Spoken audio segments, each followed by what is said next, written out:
আমরা কিন্তু পেঁয়াজ ছাড়াও রান্না করি, অনেক তরকারি আছে যা পেঁয়াজ ছাড়াই করা হয়। তো বেগুন দিয়ে বেগুনি না খেয়ে আরও যে সবজি সহজলভ্য আছে সেটা দিয়ে খেলেই হয়, আমরা তাই খাই। মিষ্টি কুমড়া দিয়েও খুব ভালো বেগুনি না বানায়, মিষ্টি কুমড়া দিয়েও বেগুনি বানানো যায়, সেভাবে আমরা করি, সেভাবে করা যায়। অনেকেই কিন্তু মাংস খেতে চায় না, মাংসের পরিবর্তে এখন কাঁঠাল, এবং এই কাঁচা কাঁঠাল, এই কাঁঠালের কাবাব হয়, কাঁঠালের বার্গার হয়।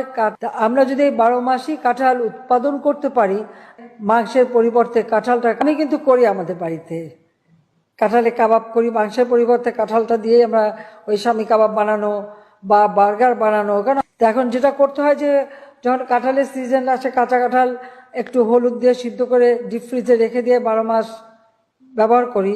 কাজে একটা জিনিস যেটাকে আমাদের জাতীয় ফল হিসেবে জাতির পিতা দিয়ে গেছে,